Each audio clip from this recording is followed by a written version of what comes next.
mlija l-mulejmijek, imbirk inti fost in-nisa mbirek il-frott tal-ġuf tiegħek Ġesu. Glorja l-Missier li benu l-Ispiritu Santu. Għatijom u mulej il-mistrieħ ta' dejjem, jistrieħu fil-paċi. Amen.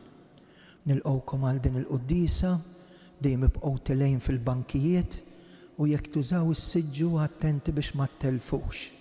Is-siġġiet ħabtu ħafna. Allura fil-ġabra tal-kelma talla, il-ġabra wara tqarbejn, il-ġabra fil-quddisa nejnuha bil-mobile, nżommuh silenzjuż, jista' jkun mitfi, ħalli nidħlu fl-ispirtu sabiħ tat-talb. Il-programm dal-għodu jkompli bil-quddisa tal-10, 11:15, 3:30 nitilgħu fuq l-olja ta' Ammar. Jekk tkun ix-xita kollox isir hawnhekk. Tajjeb li issa qed naslu l-aħħar, għalmenu darba f'dan ir-randan titilgħu fejn qed jitilgħu mijiet ta' nies. L-aktar dawk li huma bbukjati għall-ġimgħa l-kbira. Walek bejn id-duluri u l-ġimgħa l-kbira ma jkun se jitla' fi grupp ipprenotaw fil-ħanut tas-souvenirs.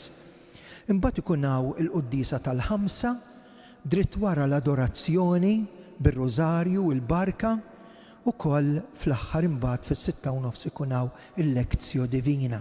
Il-Vanġelu sabiħ li se nisimgħu llum fil-quddisa ikun approfondit f'ħin iktar twil waqt il-lezzjo divina. Nhar il-ħamis festa għażiża ta' San Giuseppe, hawnhekk ħanamlu l-quddis bħal ħadd. M'għandkomx għax tinfixlu bħal ħadd. M'hemmx l-obbligu tal-quddis imma ġurnata devota ħafna. U allura l-quddis ikun bħal ħadd. Infakkarkom illi bħallum ġimgħa nagħtukom il-programm tal-ġimgħa mqazza, ħadkunu tafu anke r-riflessjonijiet li se jsiru wkoll il-funzjonijiet. Grazzi, bħallum ġimgħa kien hawn is-seminaristi u għentu ħafna. Ġbarna 4,050 euro għas-seminarju.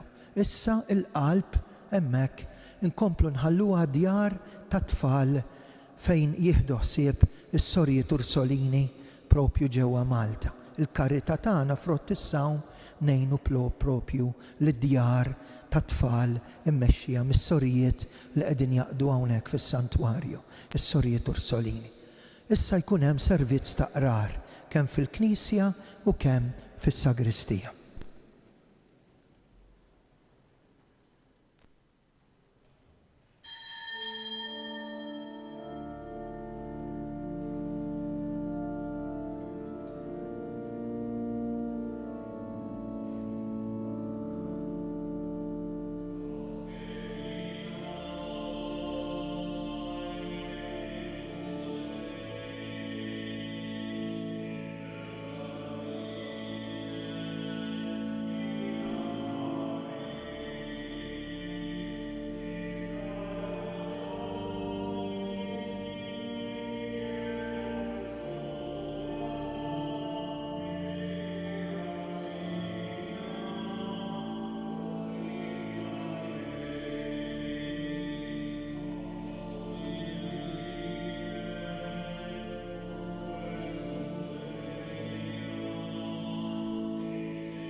Fl-isem tal-Missier u tal-Iben u tal-Ispiritu Santu, il-grazzja ta' Sidna Ġesu Kristu, l-imħabba ta' Alla u l-għaqda fl-Ispiritu Santu tkun magħkom il-koll.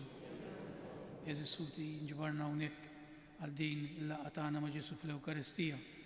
Ejjew nippreparaw il-qalb tagħna u l-moħħ tagħna biex niltaqgħu ma' Ġesu, nħallu l-ħsibijiet tagħna u nippruvaw nimlew qalbna bl-imħabba ta' Alla. L-quddisa tal-lum hija b'suffraġġju għar-Roħ Salvu u Gajen Butiġieġ. Għalhekk bitħejja għal din l-Ewkaristija. Ejjew npoġġu ruħna quddiem dan il-missier li tant iħobbna u naraw fiex inqasna lilu lill-proxmu tagħna.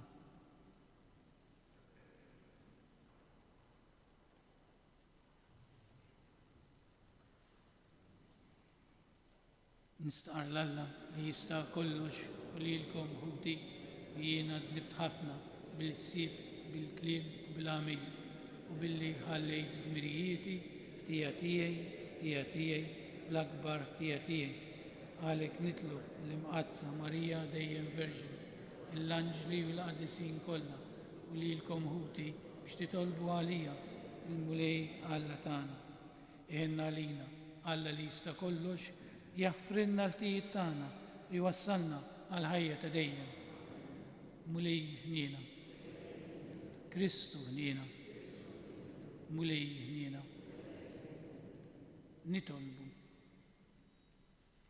U Alla inti b'mod tal-għaġeb terġa' tħabbeb miegħek lill-bniedem permezz tal-verb tiegħek.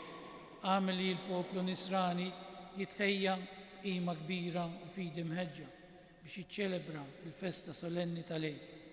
Dan kollu nitolbulek bibnek Ġesu Kristu Sidna li hu Alla miegħek jgħix u jsaltan flimkien mal-Ispirtu Santu għal dejjem ta' dejjem.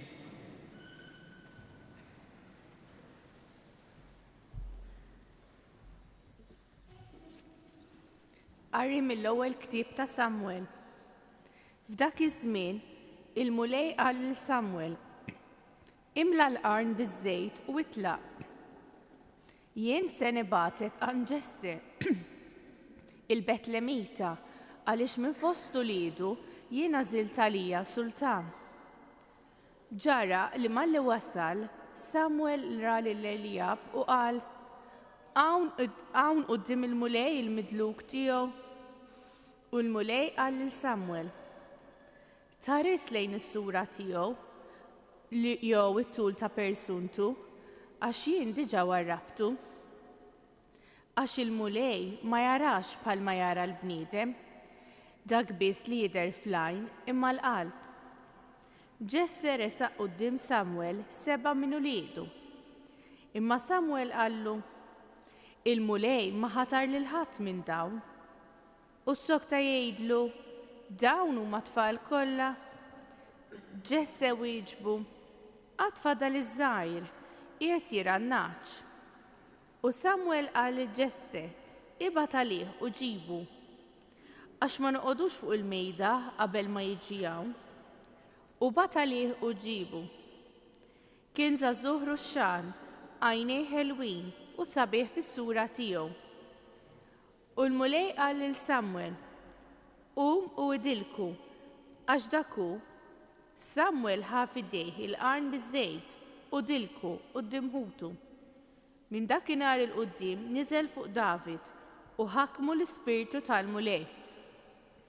Il-kelma tal-mulej roddu ħar lil Alla. Il-mulej u r-rajt tiegħi xejn ma jonqosni. Il-mulej u r-rajt tiegħi xejn ma jonqosni. Il-mulej u r-rajt tiegħi xejn ma jonqosni. F'merat kollha ħdura jqiegħdni. Dejn l-ilma fejn nistrieħ joħodni, hemmu jrejjaqni. Il-mulej u r-rajt tiegħi xejn ma jonqosni. Immexxini fi triq tas-sewwa minħabba l-isem tiegħu. Imqar jekk nimxi fuq mudlam, ma nibżax mill-ħsara għax inti miegħi. Il-ħatar tiegħek u l-asluġ tiegħek huma jwensuni. Il-mulej u r-rajt tiegħi xejn ma jonqosni. Int ħejji mejda lija quddiem l-għedowwa tiegħi. Biż-żejt iddikli rasi u l-kalċi tiegħi tfawwarli. Il-mulej u r-rajt tiegħi xejn ma jonqosni. Miegħi iva jimxu tjieba u l-ħnina il-jiem kollha ta' ħajti u nammar f'dar il-mulej sakemm indum ħaj. Il-mulej u r-rajt tiegħi xejn ma jonqosni.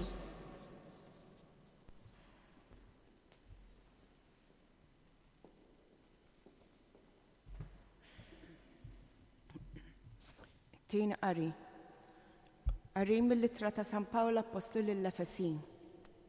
Ħuti, intom kontu darba dlam, immissa intom dawl fil-mulej. Ejxu tawliet id-dawli intom, frott id-dawl jinsab f'kull ma' u tieba, f'kull ma' u ġustizzja, f'kull ma' u verità. Fitxu li tarfu dak li joġob lill-mulej u tissebħux fl-emejjel ta' dlam bla frott, imma jkxfuhom fil-beraħ. għax dak li qegħdin jagħmlu huma fil-moħbi tistħim qar jekk issemmih. Imma meta wieħed joħorġu fil-beraħ, id-dawl juri kollox. Għax kull ma jidher hu dawl, għalhekk jingħad. Stembaħ int li jintriqet u qum mill-imwiet ħajiddi fuqek Kristu. Il-kelma tal-mulej.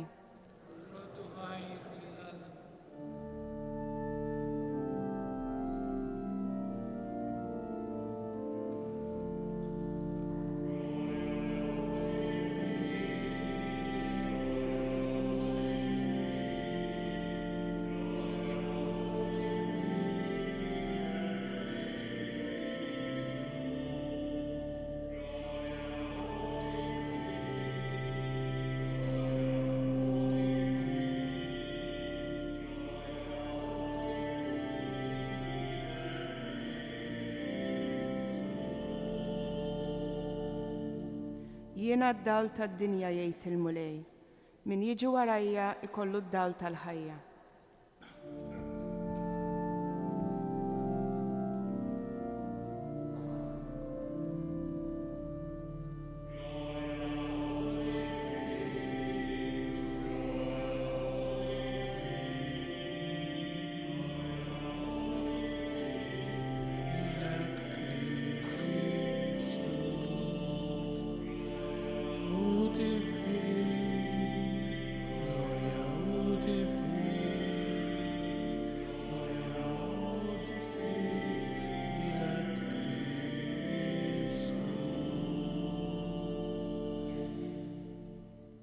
Il-mulej ma'kom, qari mill-Evanġelju skont San Ġwan.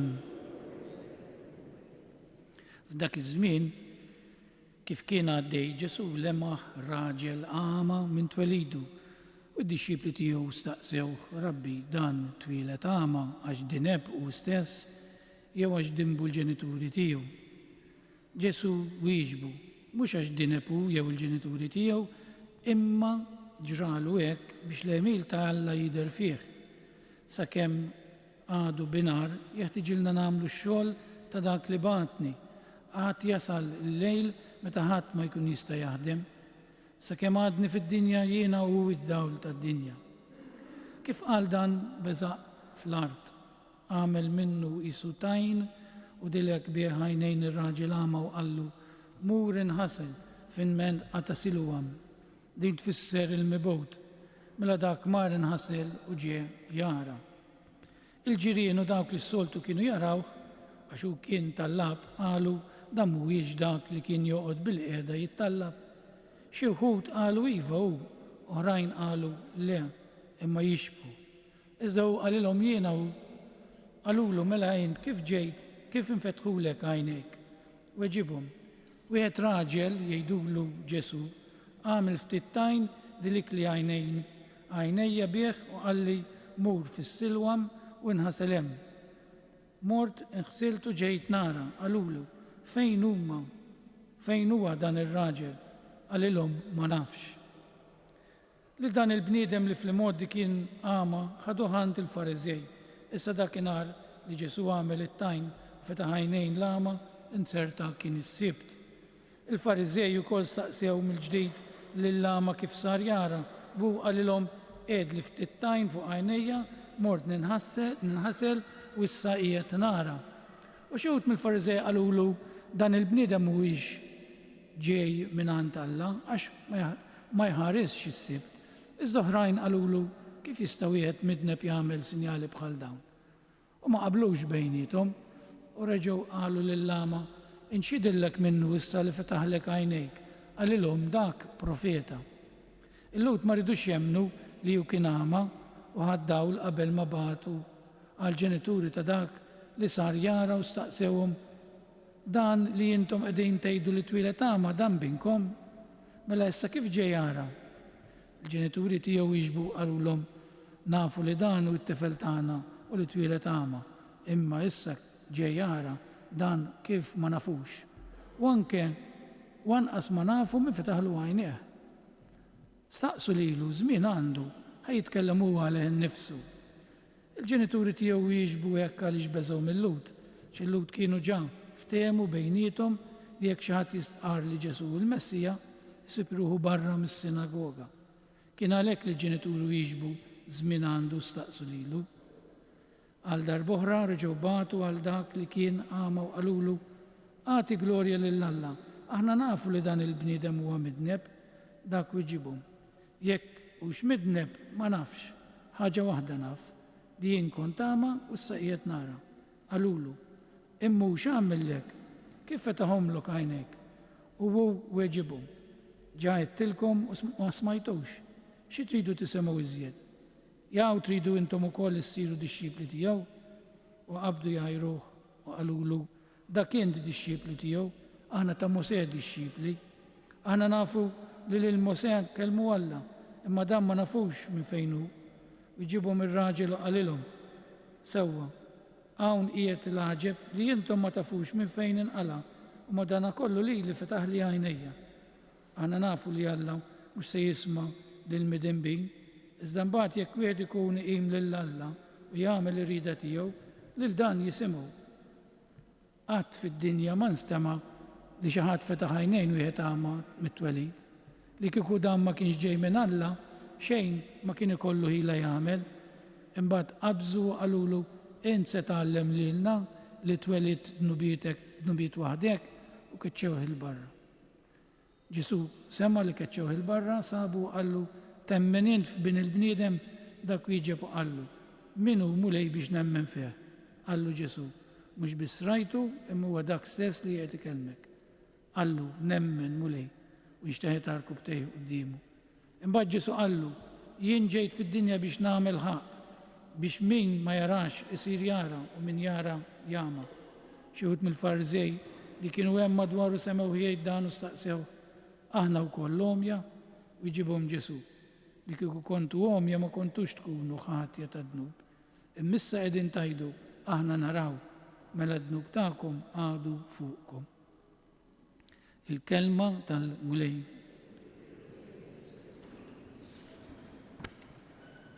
Vanġelu ftit twilu tal-lum. Stajt rajt il-Vanġelu, kien hemm verżjoni qasira, ma rajt it-twila x'importanti ħafna dan il-Vanġelu. Jiena illum nixtieq nitlaq mill-ewwel lezzjoni, però meta Samuel mar biex jitlek ir-re David. Ħan nitlaq minn din il-frażi.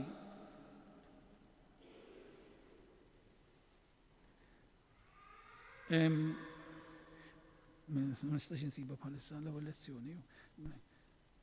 Meta qallhom meta qal jiena Ġesu Alla ma jarax bl-għajnejn tal-bniedem, xi ħaġa qiegħda ma nistax insiba bħalissa, imma jara b'għajnejn ta' Alla. U l-Vanġelu tal-lum huwa kollu hekk.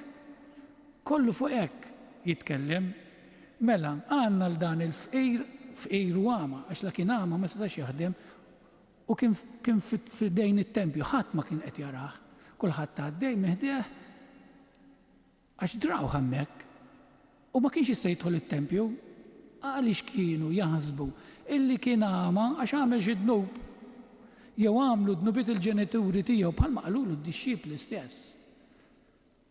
U għaddew eluf ta' nies meħdeh u ħadd ma rah. Ġesu jarah. Issa rridu npoġġu lilna nfusna.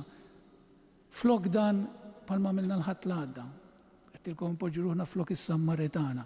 Illum npoġġu ruħna flok dan l-għama li qiegħed fl-art. Aħna kultant nkunu għomja wkoll, mhux ma narawx b'dawn għajnejna ta', imma nkunu għomja fil-qalb tagħna bħalma kienu l-Fariżej.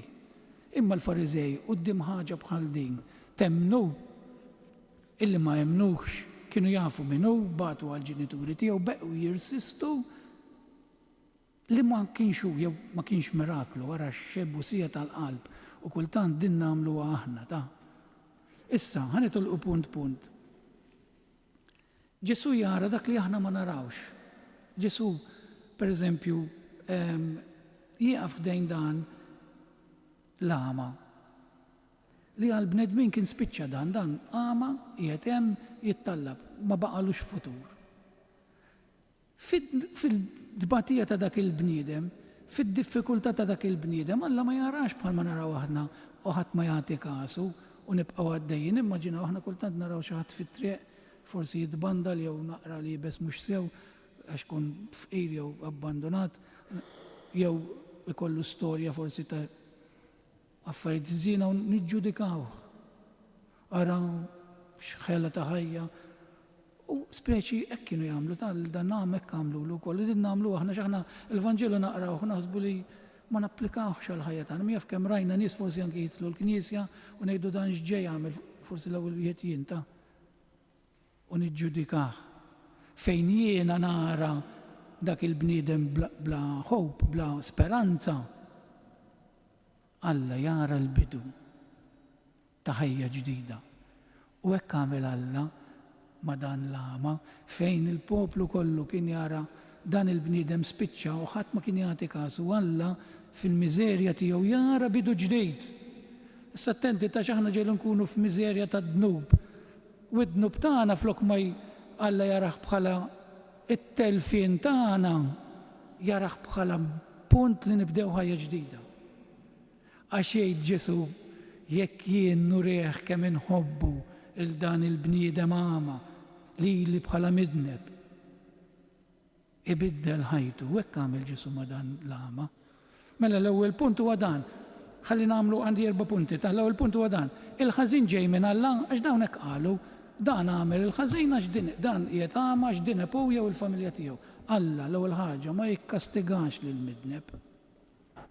Titkun miġnun u Alla mhux miġnun. Illi jikkastiga l-midneb billi teħlama għax għamil dnub hu jew il-familja tiegħu. U mbagħad jibgħat il-libnu biex isalvah. Ma tagħmilx loġika. Alla ma jikkastigax id-dnub.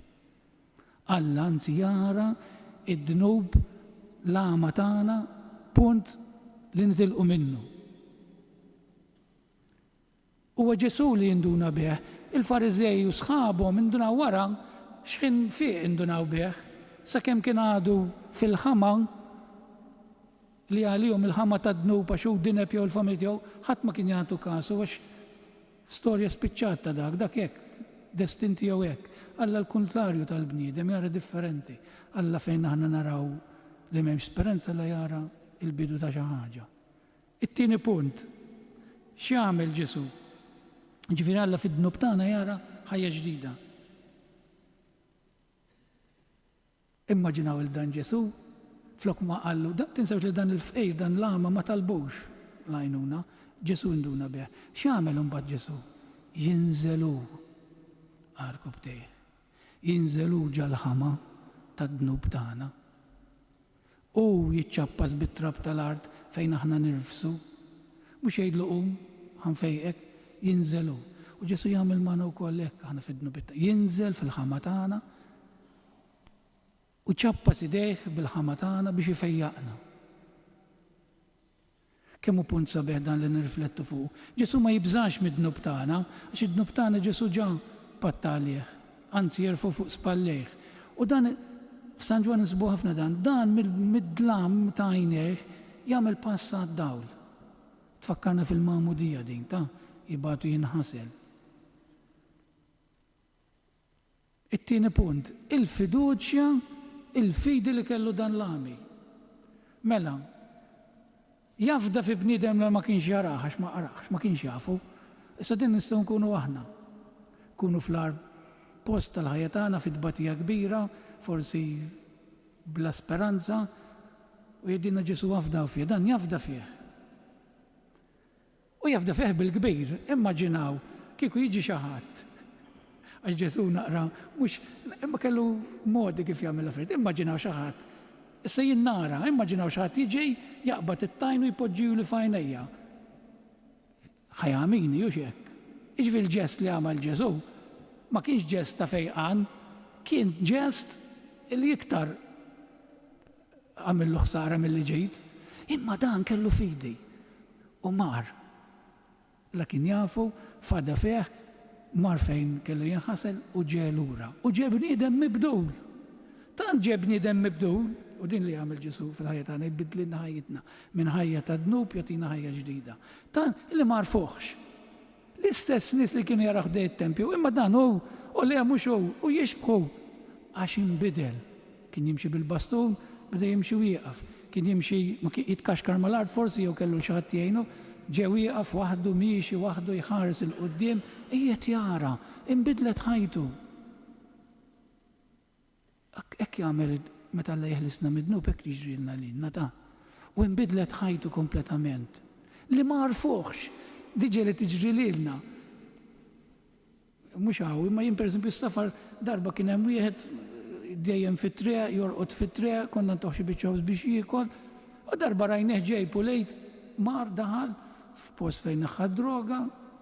Tgħid dan l-istess bniedem dan u ma tarfux. U le mhux hu, dak possibbli hu kien joqgħod fejn il-Knisja hemm jiekol. Ikonna, iwa, le mhux hu jixbħu. Iwa hu tnaddaf, inħassel, għaxxar il-leħja, għata droga u ġe bniedem ieħor. U hekk jiġrilna aħna, hekk ġralu ta' mhux biss fejqu mill-lama umana imma Alla taħ. U dan beda jħossu free, liberu. U l-aħħar punt, arġajna waqajna fil-marda tal-lut, għax fejja is-sibt. Il-liġi hija importanti iktar mill-fejqan tal-bniedem. U jgħadduh passjoni l dan il-bniedem.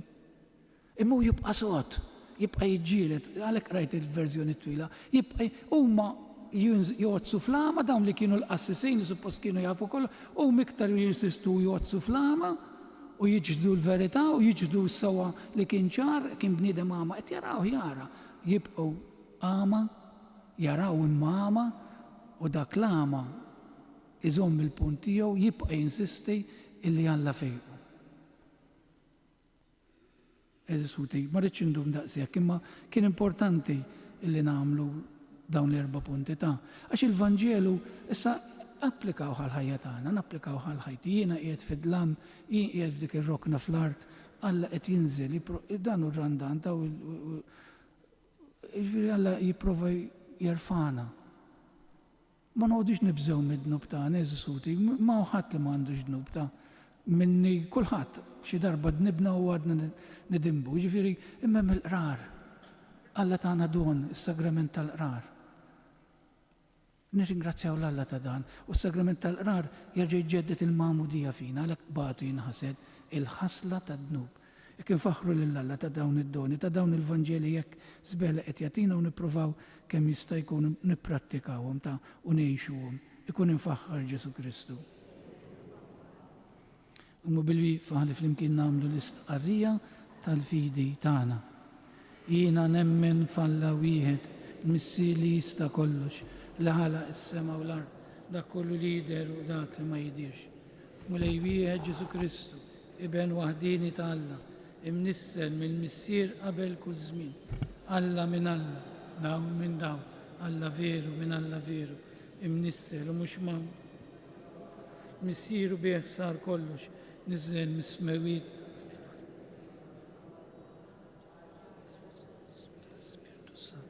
Marija Verġin, sar bniedem, salbuh, spilatu, mietu difnuh, fit-tielet jum qam minn belwit skont il-kodba mqazza u tela s-sema qiegħed fuq il-lemin tal-missier u għandu jerġa' jiġi bil-glorja x'jagħmel ħaq mill-ħajjin u mill-mejtin.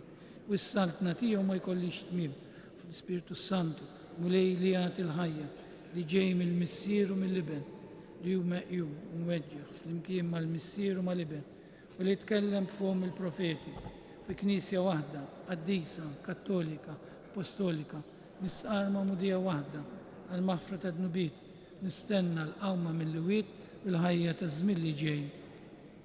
Kuti jeżis, nduru lejn Alla missierna li fil-magħmudija ħlisna mill-ħażen u għamilna wliet id-dawl fil-waqt li ngħidu dawwalna mulej bid-dawl ta' Kristu. Għall-insara biex jgħixu l-vokazzjoni tagħhom bħala poplu profetiku, saċerdotali u regali nitolbu. Għal dawk il-bnedmin li jgħixu fid-dlam tal-injuranza jew l-iżbal biex jiskopru d-dawl vera ta' Alla nitolbu. Tolbu għal persuni neqsin mid-dawl u għal dawk li jaħdmu biex huma jħossuhom mill-qwa b'mod sħiħ fis-soċjetà nitolbu għalina biex nistempħu minn nas ta' ruħ tagħna u nħallu lil Kristu jdawwalna bid-don tal-fidi nitolbu. U Alla missier id-dawl, int tħares fil-eħnet tal-qlub, tħallinix ninħakmu mill-qawwiet ta' dlamijiet imma ftħilna għajnejna l-grazzja tal-Ispirtu tiegħek bi Kristu Sidna.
Itolbu ħubdi biex is-sakrifiċċju tiegħi u tagħkom kun joġob lil Alla l-Missi li jista' kollox.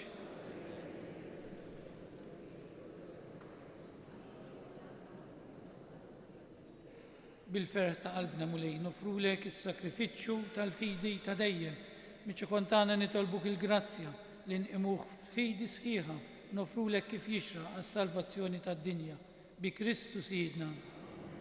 Il-mulej magħkom nerfu qlubna l-fuq nizzuħħajr il-mulej Alla tagħna sewwa xira tas-sew mulej missier qaddis Alla ta' dejjem li tista' kollox tajjeb u taġġejta s-salvazzjoni tagħna li dejjem kullimkien irrodulek ħajr u bil-misteru tal-inkarnazzjoni tiegħu wassal għad-dawl tal-fidi lill-bnedmin li kien miexi fid-dlam u għalina li nitwieldu fil-jasar qadim tad-dinja kiseb il-grazzja li nkunu wlied adottivi ta' Alla bil-ħasil ta' twelid ġdejd fil-Magħmudija. Għalhekk il-ħlejjaq kollha fis-sema u fl-art jgħannulek b'qima kbira, għanja ġdida u aħna mal-qtajja kollha tal-anġli inxandru ntennu bla qiegħda Qaddis, Qaddis, Qaddis, milej Alla tal-eżerċiti, smewit l-art mimlija bil-glorja tiegħek, Osanna fil-ola tas-smewiet, imbirek minn ġej f'isem il-mulej, Osanna fil-ola tas-smewiet.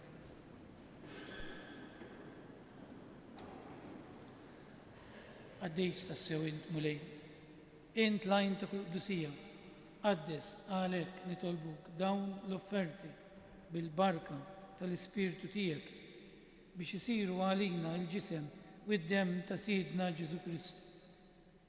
Li meta kien ser jirnata biex mirajħi bati ħajl ħobs radlek il-ħajr, birek, qasam. Tali d-disċipli tiegħu qal ħudu u kulu il-koll minn dan, għax dan huwa ġismi li jingħata għalikom.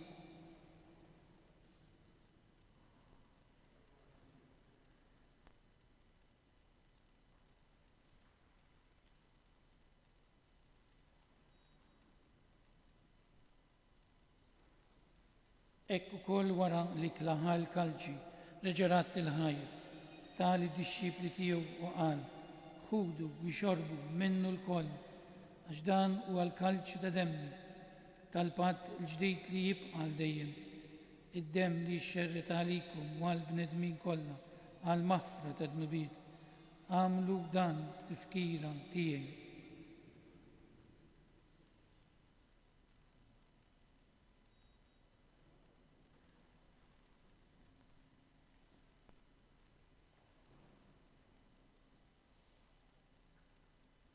Dan hu il-misteru tal-fidi.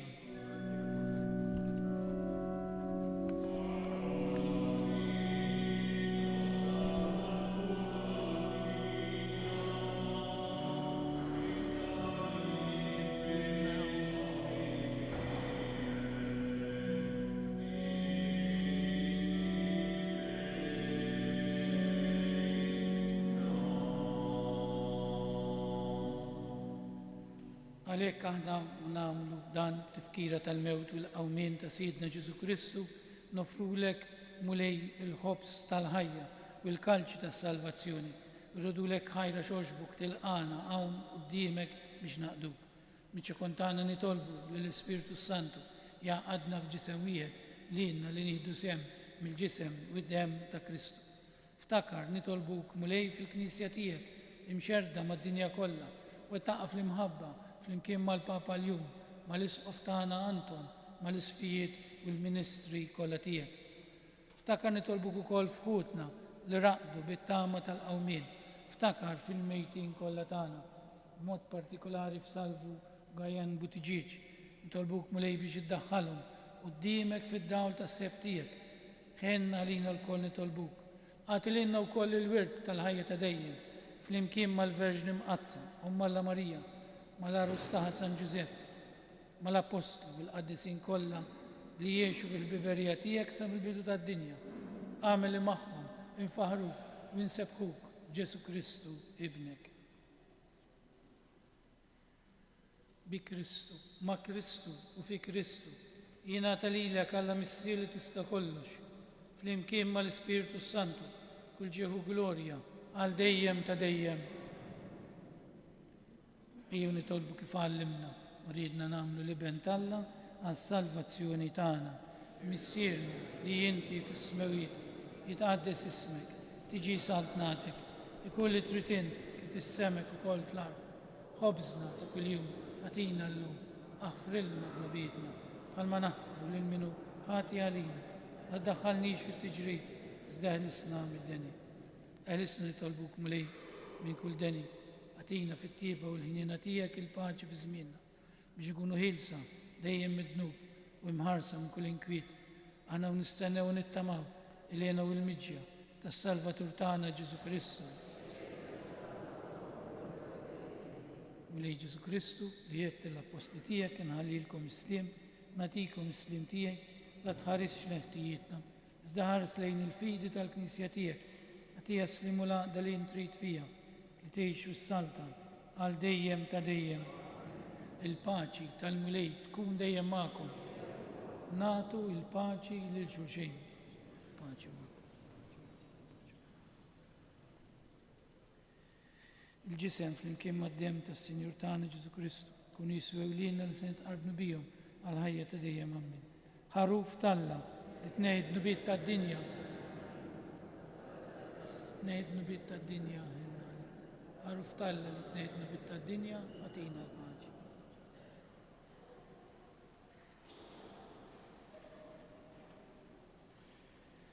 Danu l-ħaruf Talla, danu dak li jneħħi nubiet tad-dinja. Ħenjin dawk li huma mistiedna għal dil-ikla tal-ħaruf.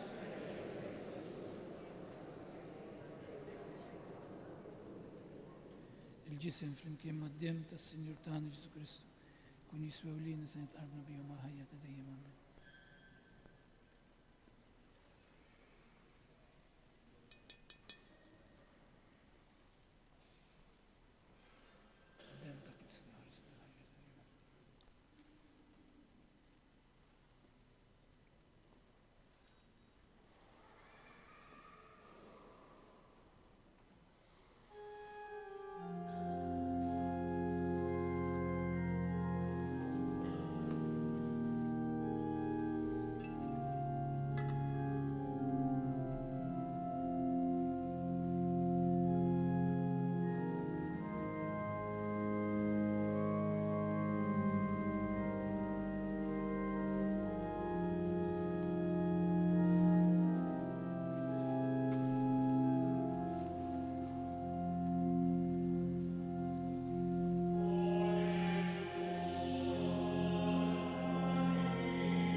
Nfakkarkom l-lejla l-Via Sagra fuq l-Olja ta' Ammar nitilqu ma' xulxin mill-pjazza fit-3:30.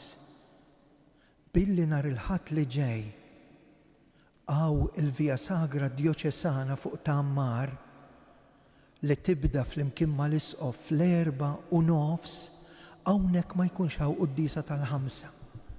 Jekk tkunu tafu xi nies li jiġu dik il-qudiesa jew intom stess tiġu f'dik il-qudiesa soltu aħsbu kmieni għaliex ma nistgħux nagħmlu qudies meta hemm funzjoni oħra li qed issir fil-Via Sagra ta' Ammar. Please għaddu l-kelma. Intom ħerġin ħudu l-bulettin se jkun hemm Sister Ġosett hemmhekk, ħuduh magħkom hemm messaġġ dwar San Ġusepp niċċelebrawh nhar il-ħamis 19 ta' Marzu qudies bħal ħadd. Nadurawku Ġesu nberkuk. Nitolbu. U Alla inti ddawwa lil kull bniedem li jiġi f'din id-dinja, nitolbuk dawwa lil qlub tagħna bid-dija tal-grazzja tiegħek biex dejjem inħobbuk tassew u nżommu bla qiegħda ħsibijietna f'dak biss li jixraq u li joġob lilek bi Kristu Sidna. Mulej magħkom. Berikkom Alla li jista' kollox il-Missier, l-Iben u l-Ispirtu Santu. Morru fil-paċi ta' Kristu. Ngħidu tleta f'Amarijiet il-Madonna ta'. Slima lik Marija bil-grazzja int mimlija s-Sinjur miegħek, imbirka inti fost in-nisa u imbirek il-frott tal-ġuf tiegħek Ġesu.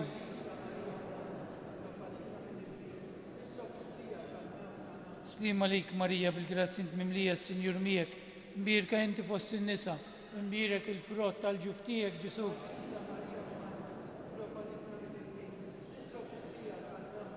Slima lik Marija bil-grazzja inti mimlija s-Sinjur miegħek, imbirka inti fost in-nisa u imbirek il-frott tal-ġuf tiegħek Ġesu.